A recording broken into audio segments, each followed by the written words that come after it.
¿Cómo estás? Hola Rama, buenos días. Bien, ¿y tú? Bien, bien, todo tranquilo. Acá otro día juntos conversando un poco. Y en nuestro primer capítulo de Mentes de Negocios, hablando temas contingentes. Está bueno. de- Vale. Entretenido, entretenido. Sí. Bueno, ¿y qué tal? No, fin de semana tranquilo, estuve ahí en mi casa, vi una serie, estuve agitada la semana, entonces estuve ahí mirando Netflix un ratito. Y de repente paso más tiempo buscando qué ver en Netflix que viendo algo en Netflix, pero bien, ahí encontré ahí una buena película. Buenísimo, bueno, hoy vamos a hablar de un tema bien interesante que sucede mucho en los negocios.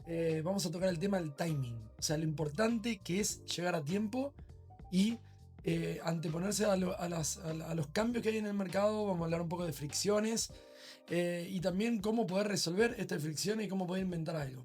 Hoy te voy a contar la historia de Netflix. Mira, buen topic, yo no me sé esa. No, no, está bien. Bueno, todos cuando hablan de Netflix creen que es una startup, una empresa que partió en el año 2010 o que es bastante contemporánea, pero la realidad de las cosas es que esto viene desde antes, desde 1997 aproximadamente. Y bueno, son dos personas como parten estos negocios, estos emprendimientos. Imagínate que como si nosotros partimos un emprendimiento. Esto lo hizo Reed Hastings, que es bastante conocido, y con Mark, que eran dos amigos y que bastante ha sido a la tecnología. Y la verdad las cosas es que como pasa en todas estas empresas que crecen y que hoy día son líderes mundiales, todo parte con una necesidad hasta familiar. Entonces cuenta la historia, Reed la ha contado varias veces, que él va a arrendar una película, creo que era Apolo 13 fue a arrendar, antes viste cómo era, que uno iba a Blockbuster y sacaba 2 o 3 películas y parece que depositó la película y cuando la depositó se equivocó. Esa equivocación le costó $40. Oh. Al nivel que él no le quiso contar a su mujer. Sí. Entonces él por dentro cuenta que dijo, si yo no me animo a contarle esto a mi mujer, es porque realmente acá algo está pasando en el mercado. Que poder poner en riesgo la confianza familiar versus haber aceptado que él había pagado $40 por haberse olvidado presentar esa película, devolverla. O sea, yo me acuerdo, o sea, yo no alcancé a vivir esa época, pero de Bueno, chico. agarraste época de VHS, ¿verdad? Por la edad. No, o sea, yo de chico veía a mi papá, como con el tema de los VHS, yendo al Los Blockbuster. Blockbuster. Sí, sí. ¿Conociste ¿Te acordás de un Blockbuster en la ciudad? Claro, azulito, ¿cachai? Sí, me acuerdo de eso. Bueno, lo que hicieron Mark y Reed. Reed venía de empresas de tecnología. Él trabajó mucho en lo que hoy se llama QA, como resolviendo problemas de software. O sea, estaba muy metido en la experiencia de usuario y él de estudio de matemático. Así que los datos son los de él. Y esto habla mucho de lo que hoy es Netflix. Y lo vamos a entender. Nosotros hemos hablado muchas veces que todo lo que uno no puede mejorar, o sea, lo que no puede medir, no puede mejorar. Y esto habla mucho de datos y yo creo que la visión de matemático que tiene Reed Hastings ayudó mucho a empezar a avanzar, a adaptarse a la tendencia de lo que quiere el usuario y hacer que Netflix sea lo que hoy en día. Entonces, en ese momento, estamos hablando ya 2000, cerca de los 2000, ellos crearon una plataforma online. Pero la plataforma online todavía lo que hacía es que mandaba y prestaba películas, enviaba, recibía por correo, pero ellos quitaron un factor que era muy importante, el estrés. Él Claro. quitó la multa y por ende quitó el estrés del mercado. Esto te lo digo, y porque es importante, porque muchas veces uno no busca ser totalmente disruptivo, pero sí que tomar ese factor de incomodidad para el usuario y transformarlo en algo positivo. Entonces, si pensamos y nos situamos en los años 2000, Blockbuster era gigante. O sea, era una empresa de verdad que lideraba el mercado.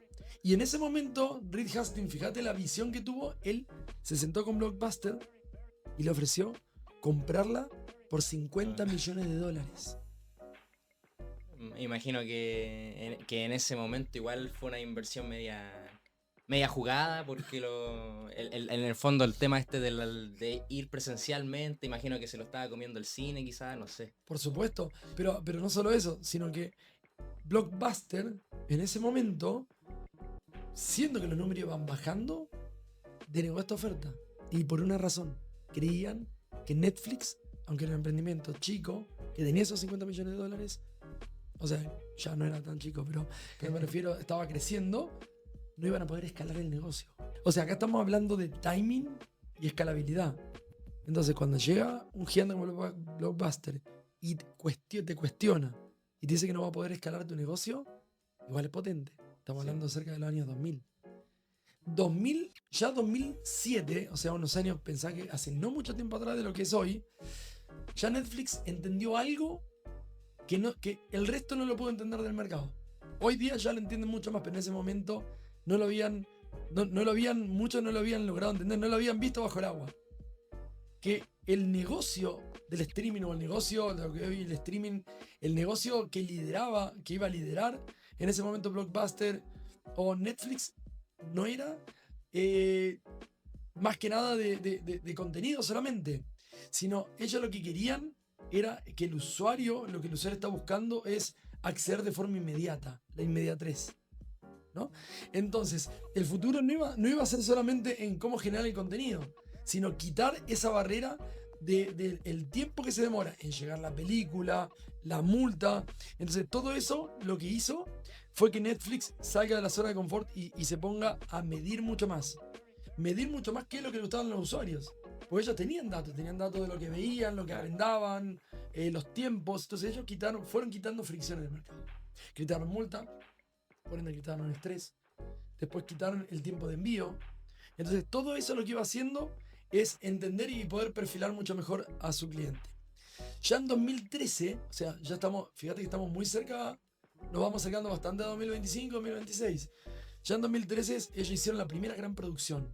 Pero no hicieron una producción al azar. Ellos sabían cuáles actores pegaban, de qué forma enfocarlo. Hicieron la serie que no sé si la viste, pero es House of Cards. No la he visto, pero la conozco. Es Steven Spacey, creo que se llama el actor. Sí, ese actor es buenísimo. Sí, la serie en verdad es bastante buena. La serie es bastante buena. Sí, he escuchado muchas cosas buenas. Y los actores son bien buenos, ahí salen muchos cortos muy buenos. Acá lo que quiero que entendamos es que Blockbuster lo único que hizo es cuestionar el modelo de Netflix. Claro. Y, o sea, más que cuestionar, Blockbuster defendió su modelo. Claro, pero lo que hizo Netflix es cuestionarle el modelo a Blockbuster. Y eso fue lo que hizo que al poder mejorar y medir, o sea, medir y mejorar, puedan anticiparse mucho más rápido al mercado y trabajar con un buen timing. Entonces, ¿cuál es la enseñanza que nos deja hoy Netflix? Lo que funciona hoy, Basti, puede no funcionar mañana. Claro, al final los tipos subestimaron la era digital y por eso se quedaron estancados en el mercado y bueno, llegó este fenómeno que sería Netflix. Netflix no solamente sobrevivió al cambio, claro, sino que lo lideró.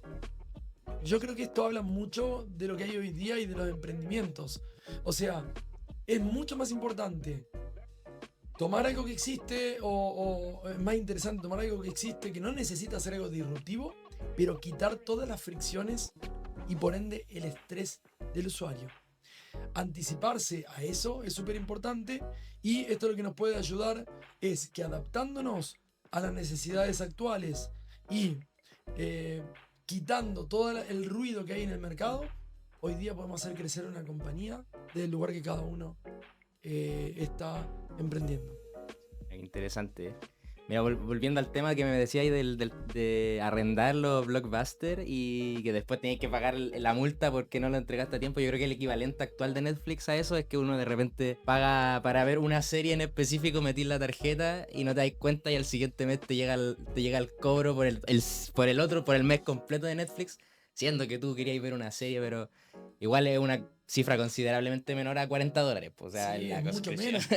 No sé si te acordás que en un momento una compañía grande de televisión, vos estabas mirando televisión y querías ver una película en específico y te cobraban por esa película. Sí.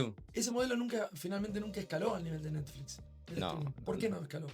Porque el usuario, el modelo de negocio de compra, es mucho más cómodo pagar un fee pequeño.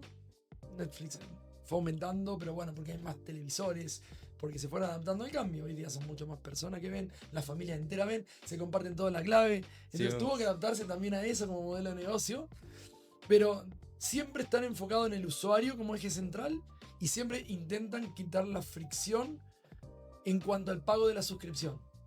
Exacto. Entonces, lo que nos dice Netflix en cuanto a marketing y venta es súper grande, es muy potente. Es muy, muy, muy potente porque es un ejemplo de cómo una compañía grande como Blockbuster, con locales en todos lados, que en Santiago había locales en todos lados, cómo esta empresa llegó a quebrar, no aceptó una oferta, y esto lo hemos visto muchas veces en varios emprendimientos. Entonces creo que un poco la moraleja es eso, adaptarse al cambio, medir, mejorar, quitar estrés en el mercado, quitar el estrés en los usuarios y concentrarse en lo que realmente importa, que es en el modelo de negocio y en cómo poder escalar la compañía. Yo no sabía cómo este proceso de Blockbuster, o sea, yo tengo como recuerdos difusos del Blockbuster, pero claro, para mí fue como que un día apareció en Netflix y ya era el fenómeno que hoy en día, no me sabía el trasfondo, que en verdad una historia muy de escalar en los negocios y evolucionar y no quedarse estancado en el pasado al final, el Sí, Blockbuster. es muy importante eso, lo que dijiste, de ver el pasado. Si bien el pasado ayuda a proyectar el futuro, creo que muchas empresas se quedan estancadas. Sí. Se quedan estancadas en el pasado, en lo que pasó, en medir, y se olvidan de la necesidad actual del mercado. Y a las empresas grandes les cuesta mucho más. Claro. Las empresas chicas, pequeñas, medianas, startups, tienen mucho más margen de movilidad. Por eso las empresas que se están preocupando de tener áreas de innovación o de mover proyectos pequeños dentro, porque eso ayuda a la modernización de la startup. Claro. La próxima vamos a hablar de otro, te voy a venir con otra historia y te voy a contar, Súper. y te voy a contar cómo creció alguna otra compañía que hoy genera impacto y nos puede enseñar algo. No, historia súper interesante, así que eso, síganos, suscríbanse al canal y atentos para más contenido. Hasta luego.